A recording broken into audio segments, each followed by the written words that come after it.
and thank everybody for being with us this afternoon.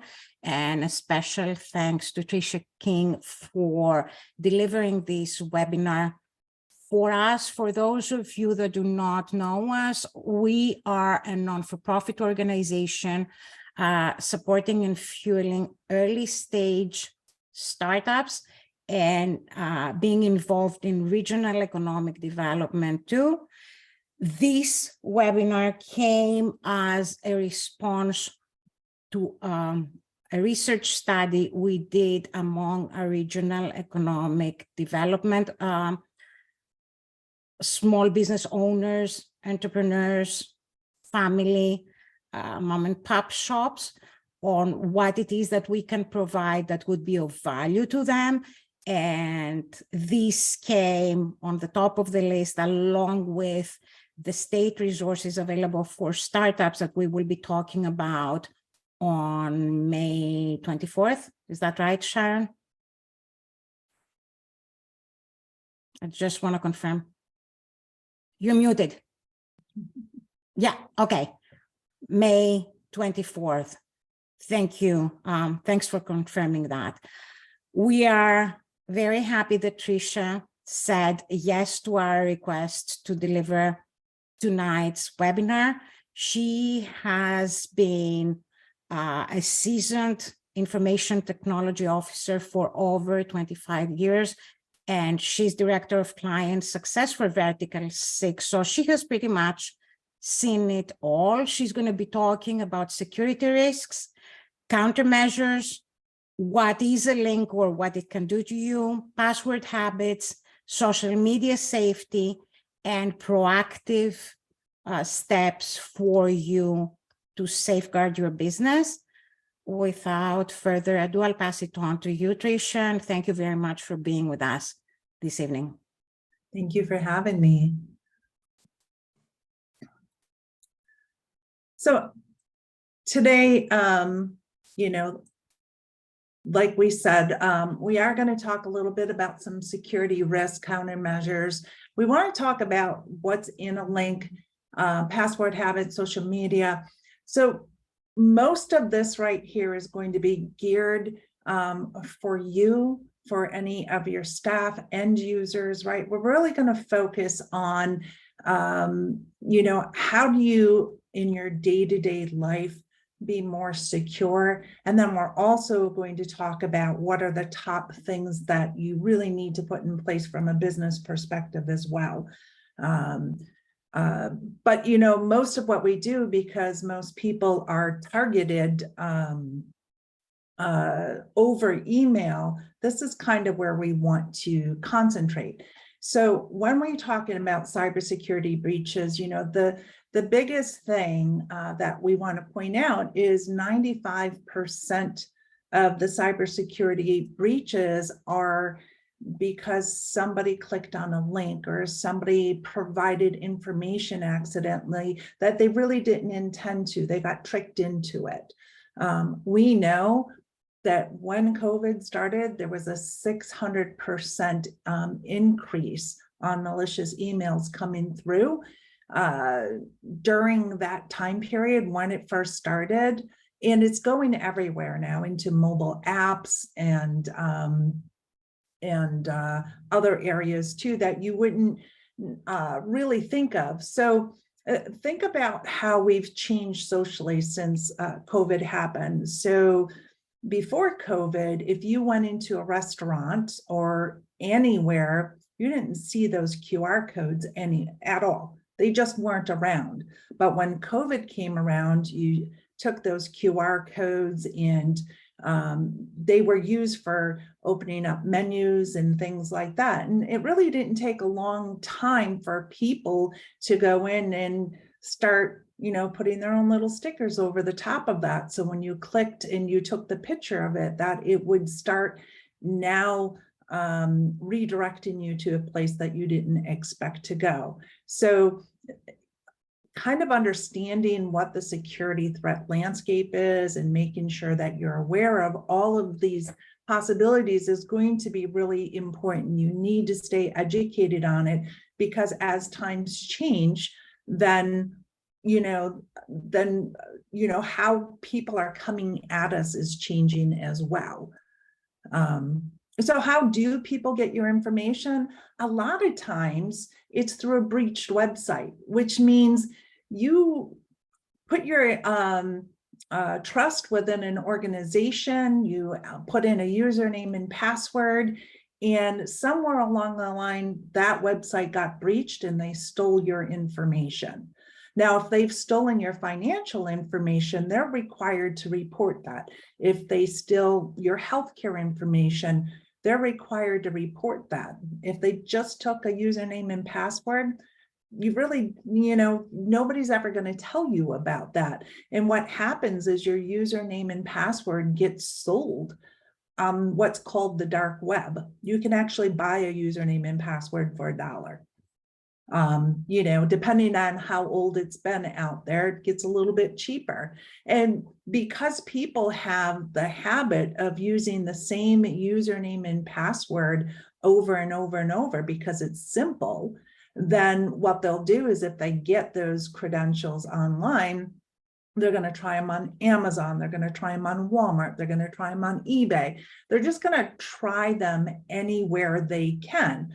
So, understanding and making sure that you're changing passwords and you're having really good password habits is going to be important. The other way is through phishing. So you click on a link, you put in your credentials, somebody grabs those credentials.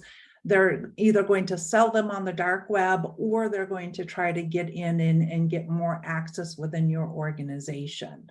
And then we have some new terms, vishing, right? So vishing is those phone calls. You might get a phone call with somebody pretending to be from Microsoft telling you that you have a virus on your computer and they're there to help. And they, just connect to this website, install this, this application so we can get connected into your system.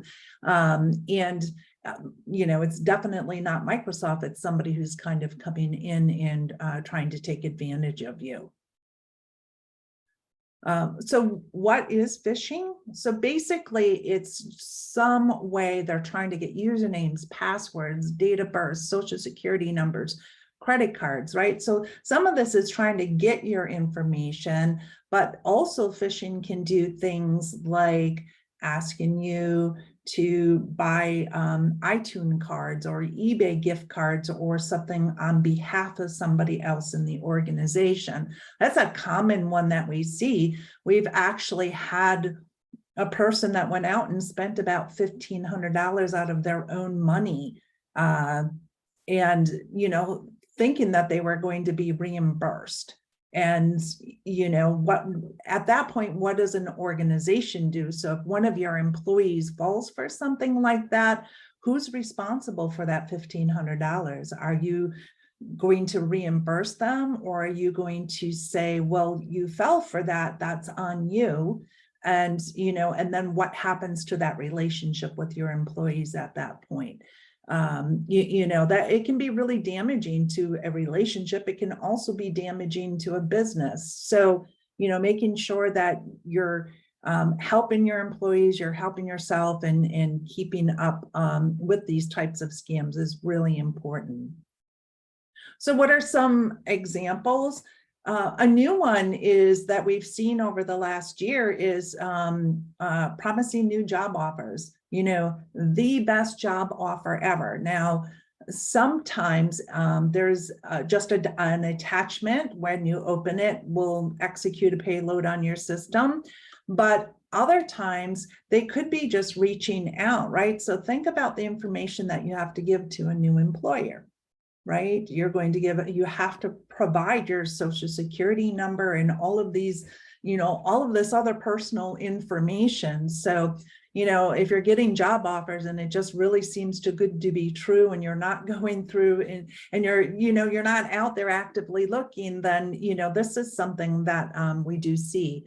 Another thing is something that's called link manipulation. So, this could be somebody buying a domain name that looks similar to a popular domain name, right? So for instance, with us, with Vertical 6, right, we have that Vertical 6 there, but somebody really could swap that out with a capital I instead of having the L there, and put up a domain name and or a website that looks very similar to us and interact. And so they also will take advantage of typos too. So if you go in and you misspell Amazon or, you know, another website there, they might be sitting there with another website that looks similar, that responds to your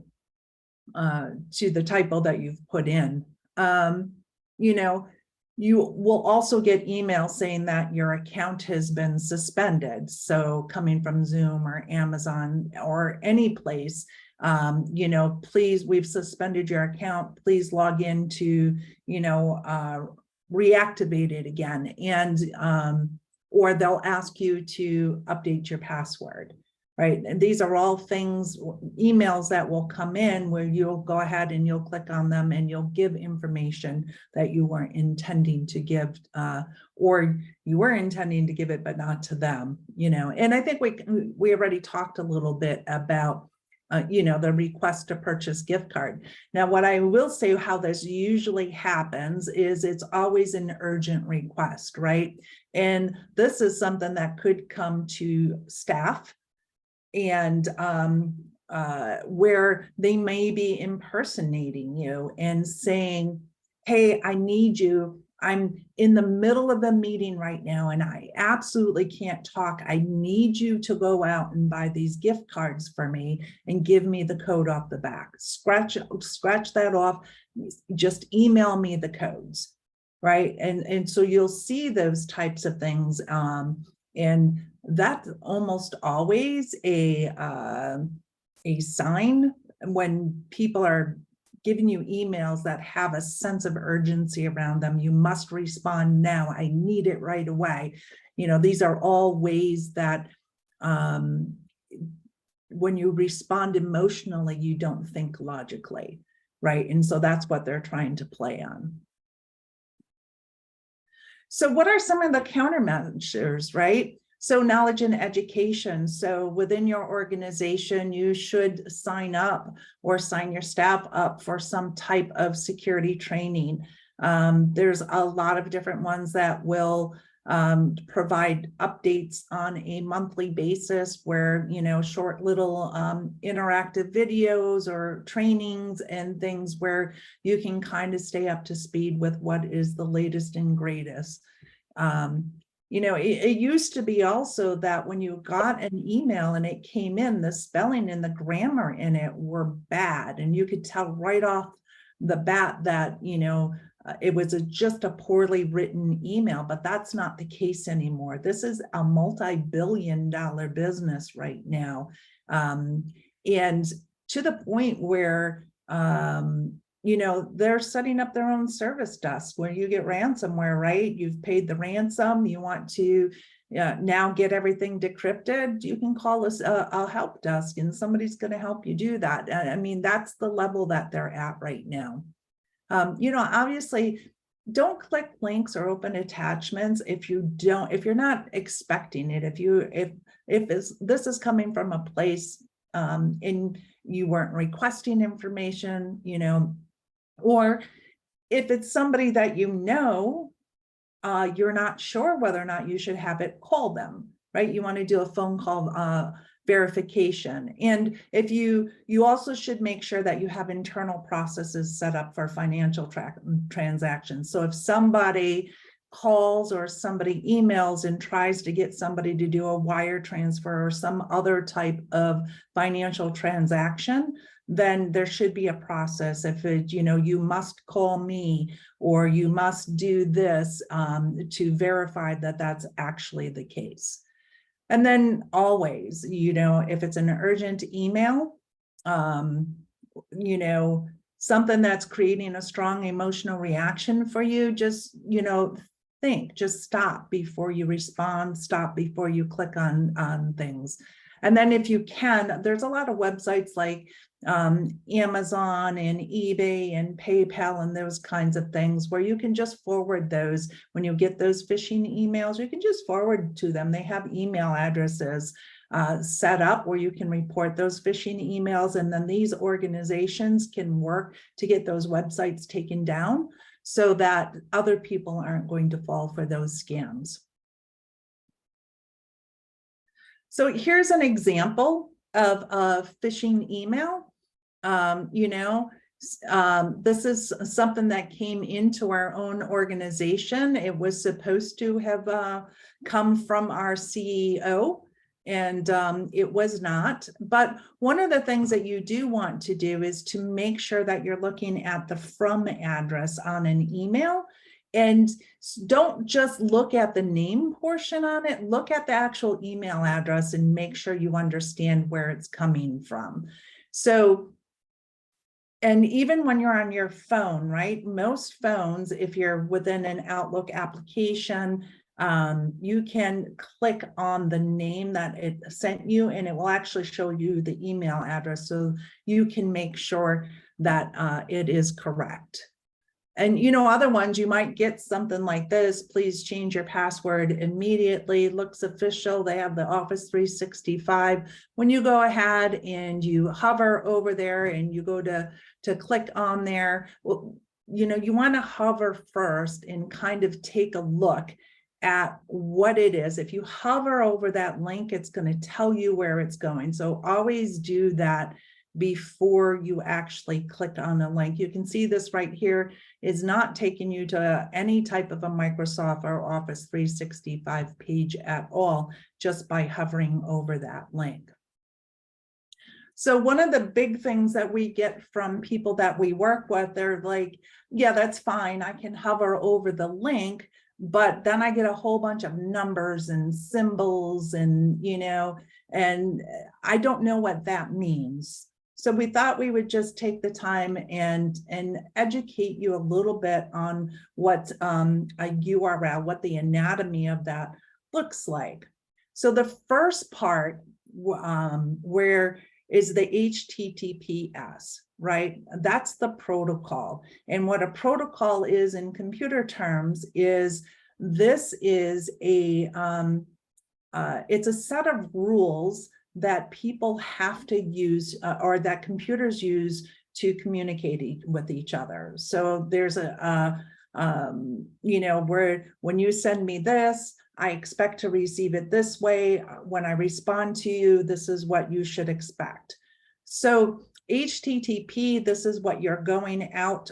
This is the protocol that's used for web browsers. When you have the S on there, that S, it stands for secure socket layers, but what you can think of is it's secure. What that means is all of the traffic between that site is encrypted. So when we say encrypted, think about yourself driving down a highway, right? Everybody on that highway can kind of look into your windows and they can see exactly what's going on in your car. When things are encrypted, what it's doing, and VPNs do the same thing, right? It's like it's put you in your own private tunnel and nobody can actually look in and see what's going on. And so that's the same thing that HTTPS, when you have the S on there, that's what it's doing. And that means it's safe for you to put in a username and password because people can't see that. And most websites just have that there now. 3 to 5 years ago, you wouldn't always see the HTTPS, but that's pretty standard right now, but you should still look for it. After the protocol portion comes the server portion, right? When you're looking at the cloud or the internet, all that is somebody else's computer, right? That's what the cloud is, somebody else's computer. So you're going to get that protocol, that HTTPS, and there's going to be a colon and 2 forward slashes, right? That's the end of the protocol, and it begins the server portion. And the server is where the website is actually sitting on. And then all of that information there goes up to that first single forward slash. Everything after that first single forward slash is just the path on that server on how you're going to get to the file that you want to see on the website. So really the important part that you're trying to look at to see if you're going to the right website is between those first 2 forward slashes and your first single forward slash. Does that make sense? Is there any questions on that? Okay, good, because there's a test. So I want to kind of take a look, us to take a look at, you know, just these links, right? So you hover over the top of that. What do you see? You know, you get the HTTPS : the 2 forward slashes. You know, sometimes you won't have that first forward slash. That's okay, but that's what you're looking at right there. So if this said Gmail and it says gmail.com, then you can be pretty sure that that's a valid one. You know, looking at something a little bit more difficult, you get a link that says it's for iPhone, you know, and you get something that looks like this, right? So there's a whole lot of other things. And look, there's even a second .com in there, but we don't really care about that, right? So we're looking at these first 2 forward slashes and then that first single forward slash, and that is apple.com. And, you know, if I'm looking at that apple.com, that's very likely where I'm going to find iPhones. And so, you know, this I feel is safe to click on and is a valid link. Now, here is one for Etsy. And when you come in here and you look at this, right, we're going to look at the first 2 forward slashes. We get this first single forward slash, and we have www.etsy.com, but now look, there's another .eva.com, right? So when you're looking at this .com at the very end, so whatever is that last portion of that server address, it's actually going to take you to a website called eva.com. And so you wouldn't actually be going to etsy.com. Does anybody have any questions about that at all? Okay. Just remember this, you know, this part right here, this is the most important between the first 2 forward slashes and the first single forward slash. That is what it is that you really want to look at when you're trying to find out whether it's taking you to the right place or not. Can I make a comment question? Sure. Yeah, George Katchen here. Excuse me. That was extremely useful. I usually have been looking to see if I saw Etsy in any part of the address, but extremely helpful. I just want to stress that. I mean, I thought I was doing everything right. If I didn't see Etsy in the address at all, then I would say, okay, this is a, you know, bad link.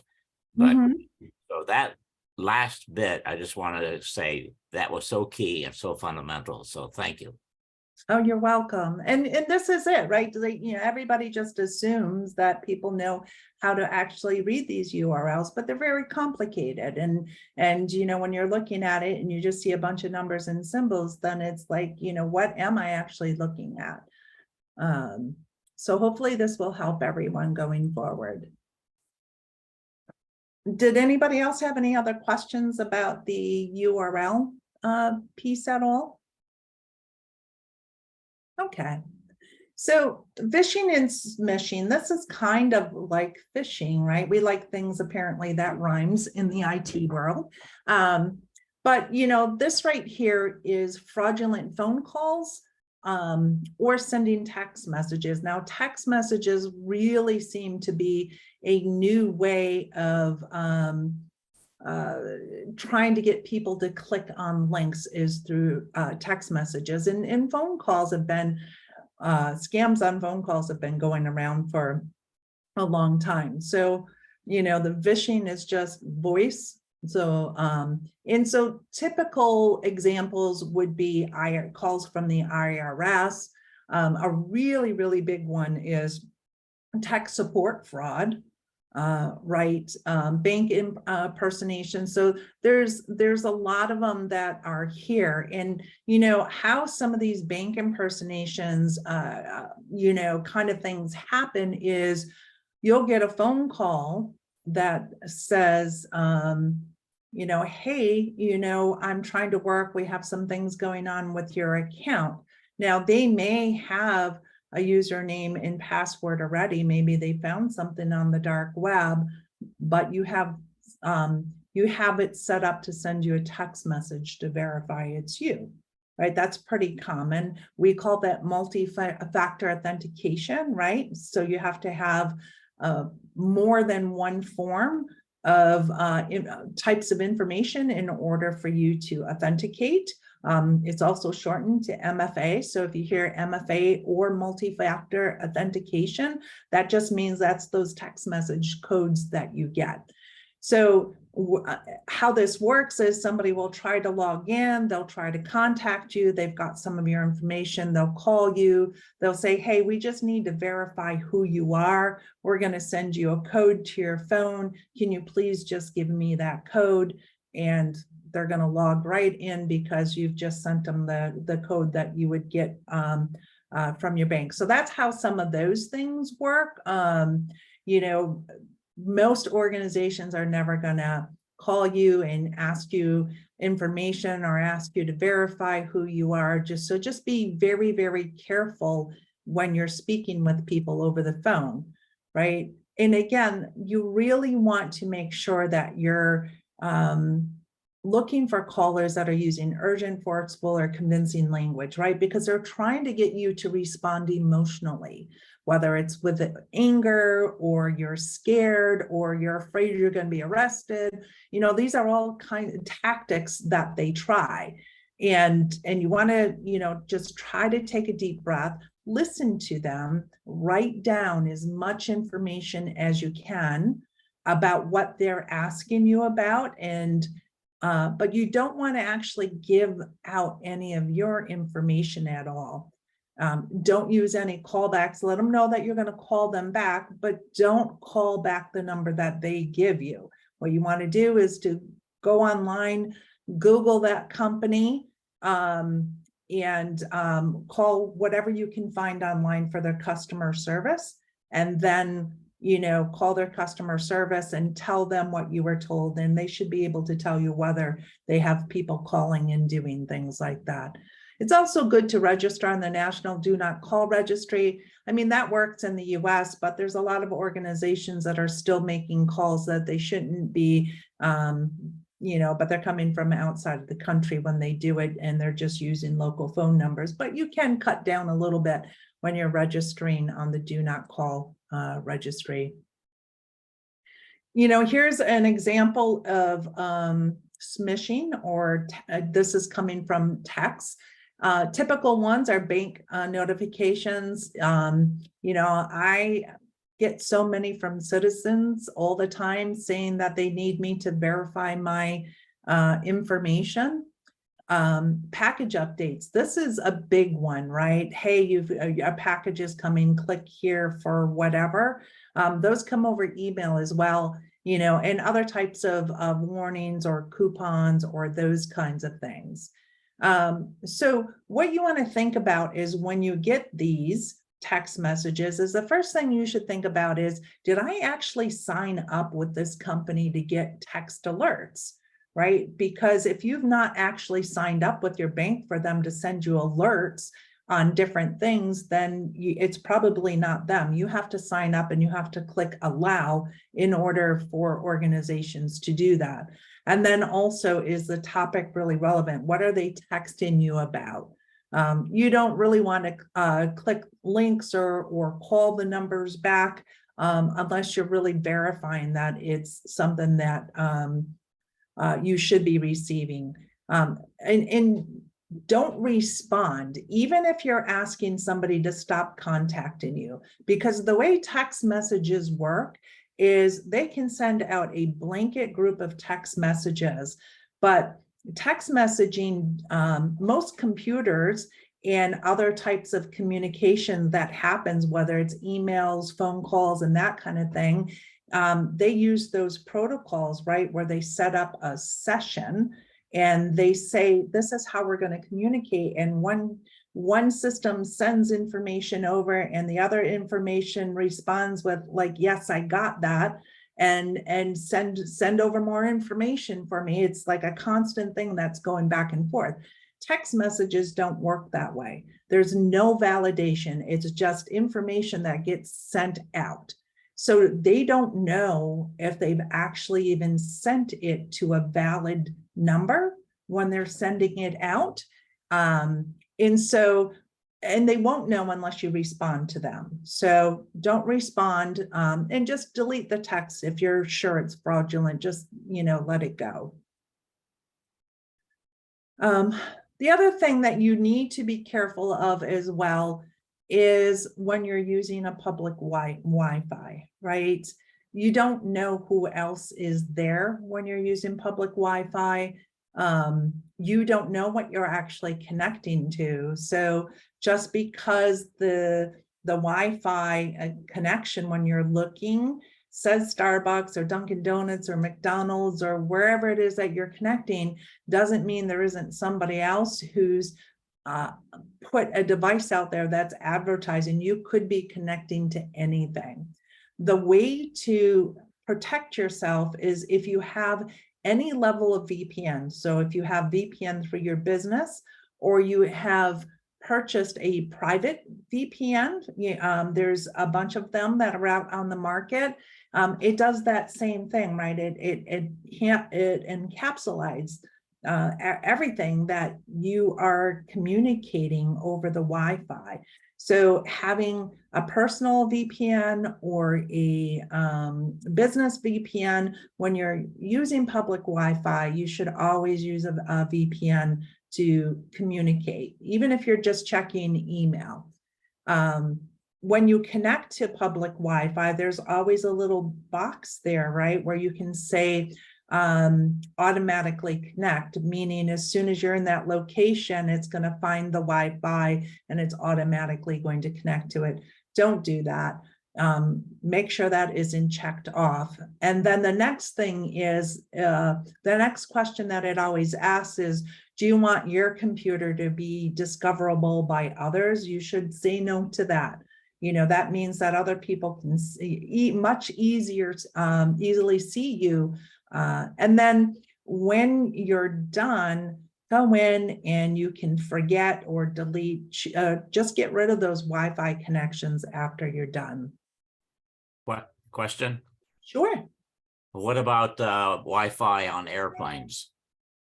Wi-Fi on airplanes are usually, it's usually okay. But again, if you have a VPN, whether it's a private VPN or one for your business, you should use that whenever even if you're on an airplane.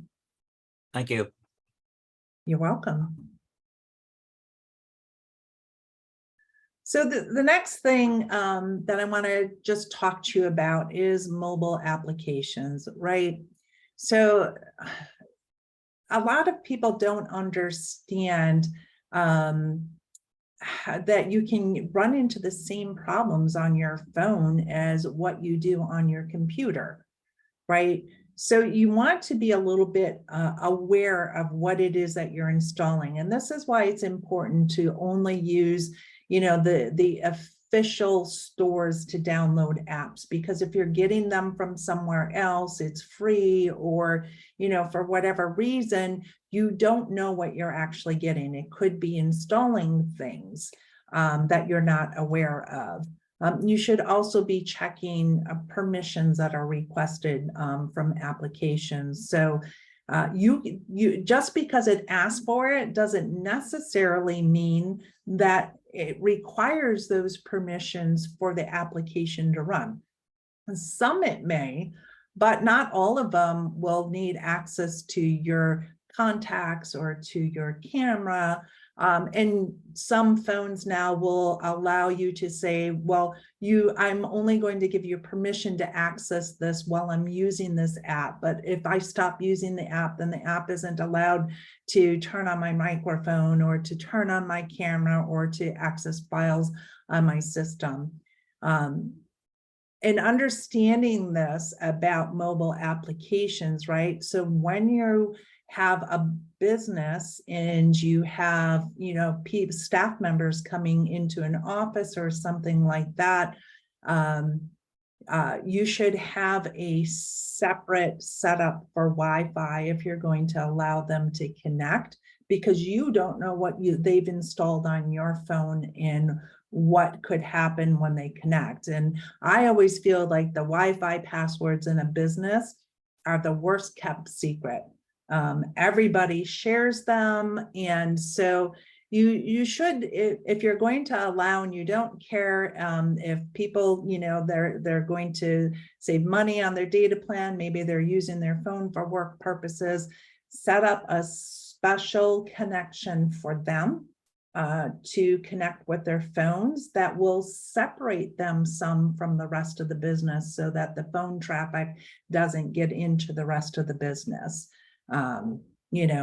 Reading end user agreements on phones, it's always recommended when you're installing applications. They're long, they're boring, they're not easy to understand, but sometimes it will give you a little bit of an idea of what they will do with your information. So you can at least, take a look and see whether or not it's something that you're comfortable with. They always have their privacy policies and things like that. If you don't accept, you can't install it. That's just the way it works. So, then you should understand whether or not what that risk is to you. And then password habits, right?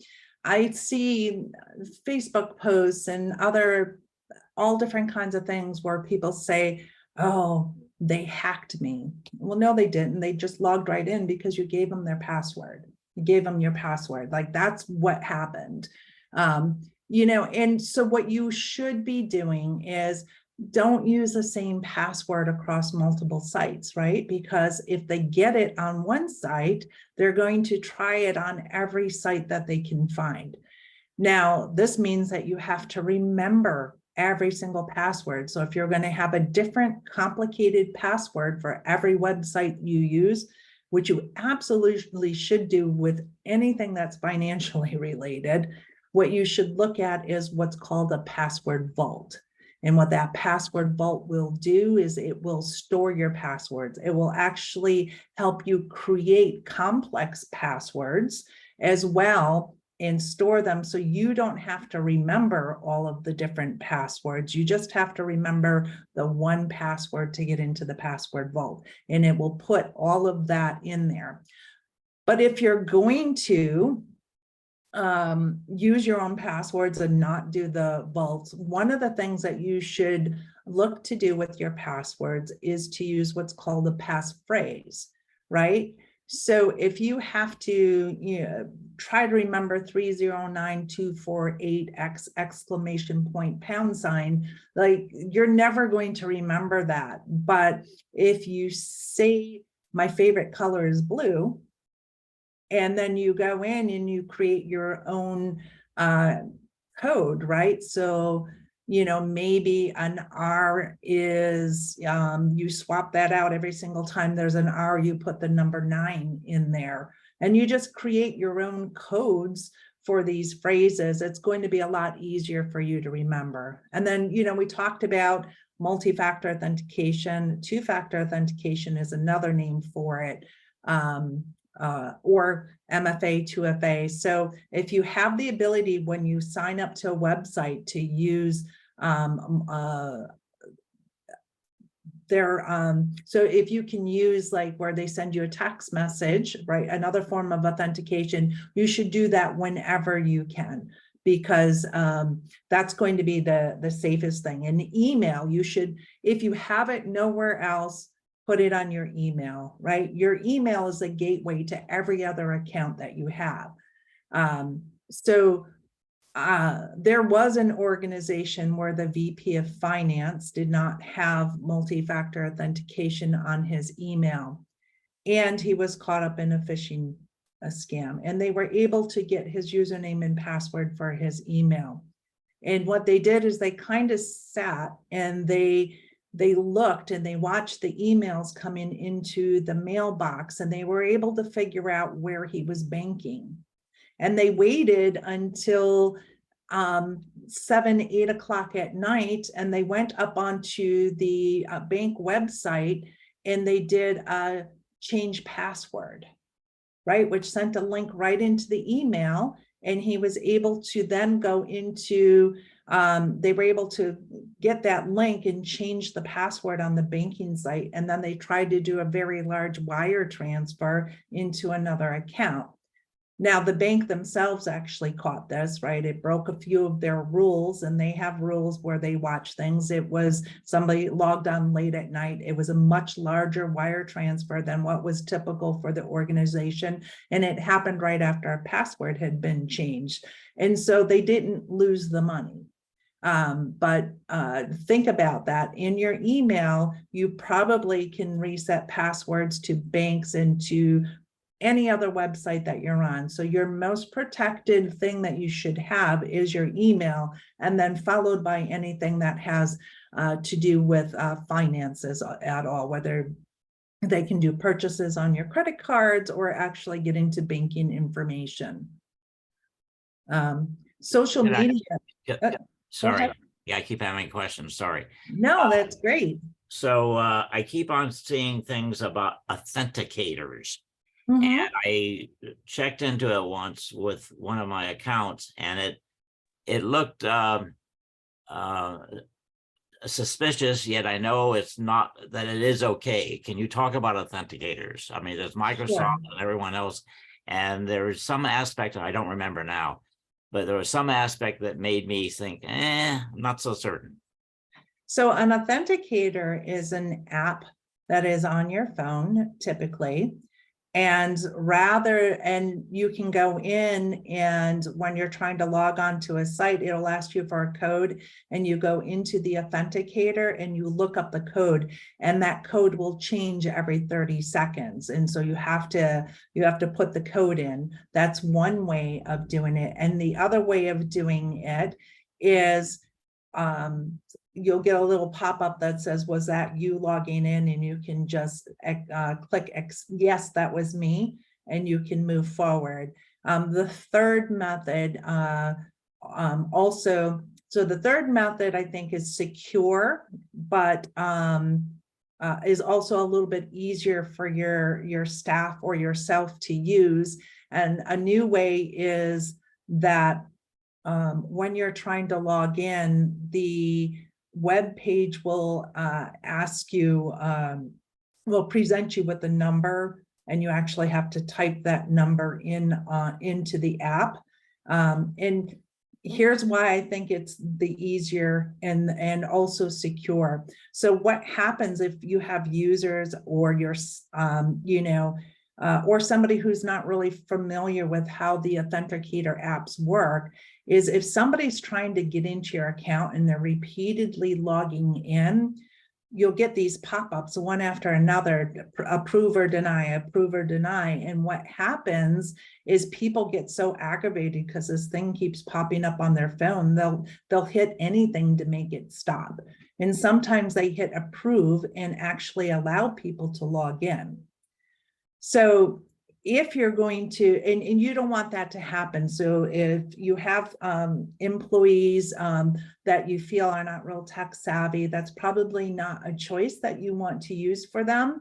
But also it's a little bit of a pain every time you log in to have to open up your app, find that website in there, open up the code, make sure you get it typed in before the 30 seconds is up. That's a little bit of a pain, right? So from an end user perspective, it's just not nice. It's not comfortable, and people don't like it. So that third method of just having a simple code that corresponds with something on a web page and typing that in. That, it's usually 1 or 2 numbers that you're putting in, and that's a more secure but less cumbersome way of using an authenticator.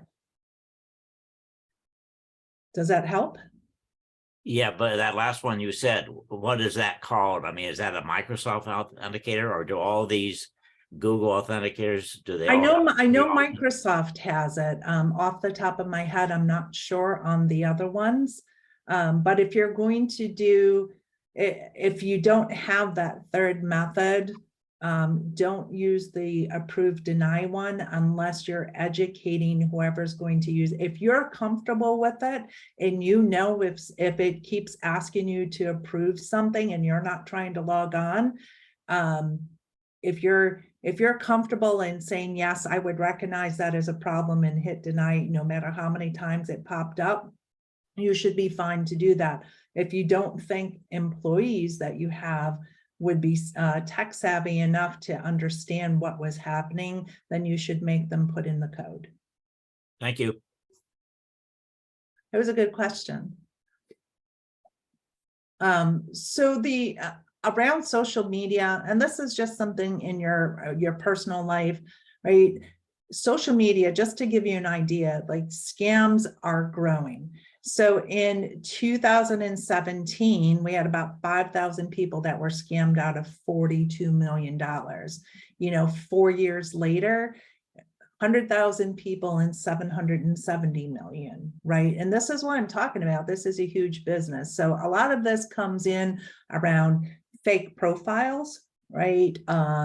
Job scams and things like that, links, different things happening within social media groups. So one of the things that they've found is that when you're on a social media site and you have a connection with somebody, whether it's LinkedIn and they're part of your network, or it's Facebook and you're friends with them, you just trust them a little bit more because you're friends.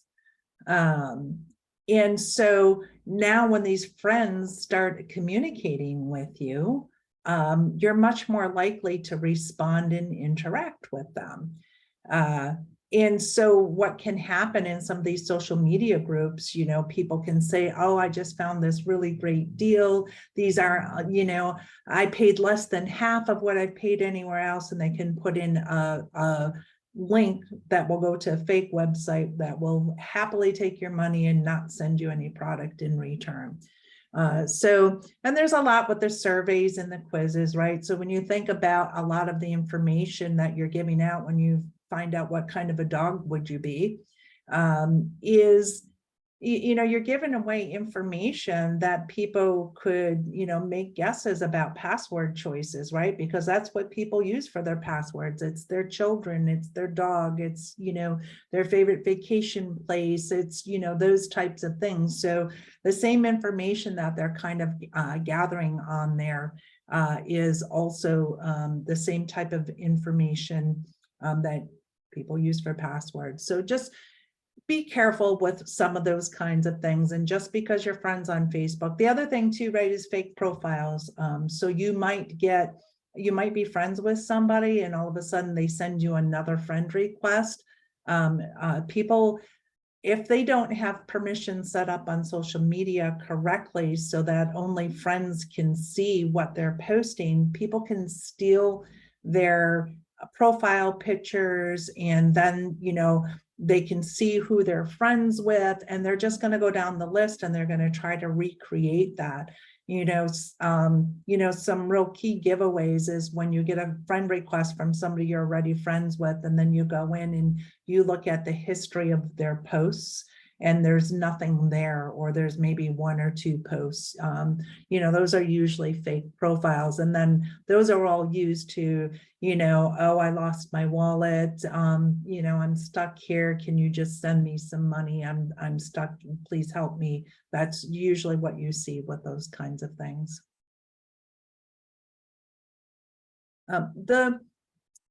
The other things that I want to talk to you about, and this is probably the last topic that we're going to touch on, is proactive steps that you can use for your business, right? So one of them is backups, right? It doesn't really matter what goes wrong. In a lot of cases, if you have good backups, you can get that back. If you lose your information, right, whether it's who's sending you orders, where they are in the process, have you invoiced them yet, and who's paid for those invoices. If you lose all of that information, it's really hard to recover from that. So having backups in place, and they have to be offsite. You can't just, put it onto a USB drive and think that you're going to be okay. That's, for me, if I put photos on a USB drive, I'd back up it onto another USB drive because I don't trust a USB drive. And the other thing is if you happen to have that USB drive plugged in while something, ransomware or something like that comes along, it's just going to damage the USB drive that you have plugged in with your backups. So you should have backups. They should go offsite. If you have Google and you're using that for email and storing files on site, or Microsoft 365, or any of those kinds of things, there are backup products. Microsoft does not back up your information. Google does not back up your information. If an employee gets mad at you and deletes it all, it's gone. Or if you accidentally delete something or even change a file and you don't realize it, and for until 2 months later, like, oh, what did I do with that? It's gone. You're just not going to get that back. And that's a lot of productivity that can be lost in those cases. So whether it's, something malicious that's coming into your environment, or just, day-to-day human mistakes, you should have some level of a backup in place for your information. If your business can't operate without it, it should be backed up. The other thing that you want to make sure that you have in place wherever you can on email in all of your accounts is the multi-factor authentication that we talked about. And cyber insurance. So cyber insurance is super important, right? Because if something happens to your organization and you get ransomware or something like that, and you have to pay the price, cyber insurance will help you with that. However, there is so many ransomware attacks and things like that are happening right now. Cyber insurance is getting a lot more expensive. So if you do not have multi-factor authentication on your email, at this point in time, they won't even give you cyber insurance. It's that important. If you don't have backups in place, they are likely not to give you cyber insurance. It's that important. So, it is a way for you to recover business losses and to help pay for ransoms and things like that when a cyber event occurs. The other thing that you need to make sure that you're doing is security updates and patching, right? This needs to happen on your apps on your phone. When they're telling you it's time to do an update, maybe you might get some cool new features. Maybe you might get a few more commercials on your apps, but there's usually some type of security update that's included on that. So also on your computers, if Microsoft or Apple is putting out updates, you need to install them. They almost always include security updates on that. And then, most organizations, a lot of startup organizations right now are also a lot of them aren't getting office space anymore, or they're just hiring people that work across the country, right? You've got this whole new workforce that are out there. And so you have a lot more, you have people that are remote. They don't come into the office, so they're connecting into your systems. So in the way businesses operated in the past, people came into the office and there was something called the firewall. And that firewall was a protector between your organization and the outside world on the internet. So most remote workers, there's no such thing as a firewall, right? People don't have firewalls in their houses. And when businesses are working 100% remote as well, there's no firewalls. So what is protecting your remote workers? It's difficult. You can't put devices into people's houses because what if their kids can't get online for school, or what if the Xbox stops working? You know, these are all things that become a problem, which means you have to have a really good antivirus that's installed on those systems. They should be always on a VPN. You know, there's other things that you need to start thinking about to protect your workers. How do you stop them from accidentally going to a bad website? You know, a firewall, if they were in the office, might have stopped that in the past, but remote workers don't have them. So there's a lot of other things that you can do to protect remote workers as well that you should put in place. So I hope this information was useful and helpful. If you have any questions, please let me know. We can definitely have a question and answer period. I do want to put Jana's information out there. So Jana this is all of her contact information. Jana is our channel manager and business development person at Vertical 6, and you know, she's the one that kind of gets the ball rolling for us as well. So write down that information if you're interested in reaching out. But you know, I do want to give you guys the opportunity to answer any questions if you have them. Thank you very much, Tricia. That had a lot of information and very detailed one. So we really appreciate it. And we want to thank you and Jonah for initiating this.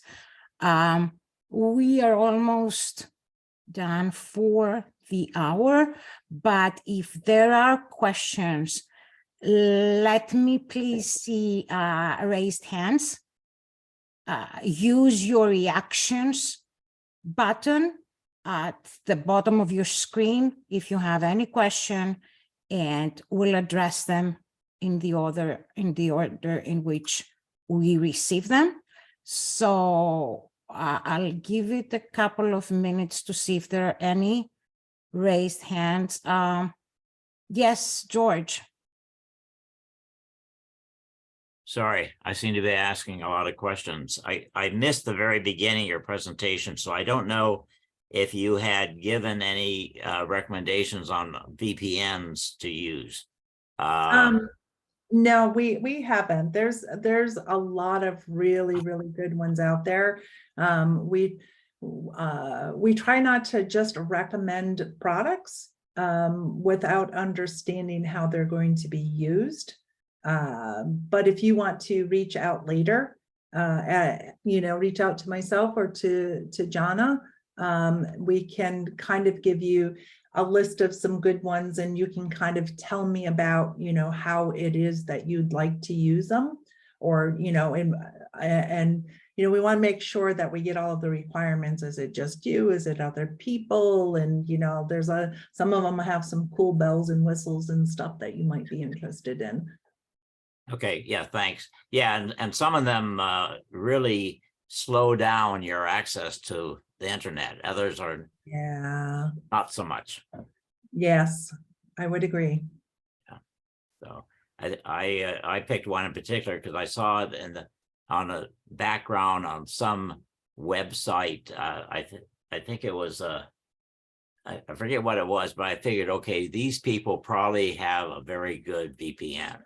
And that was my criteria. Yeah, there are some good ones that are out there.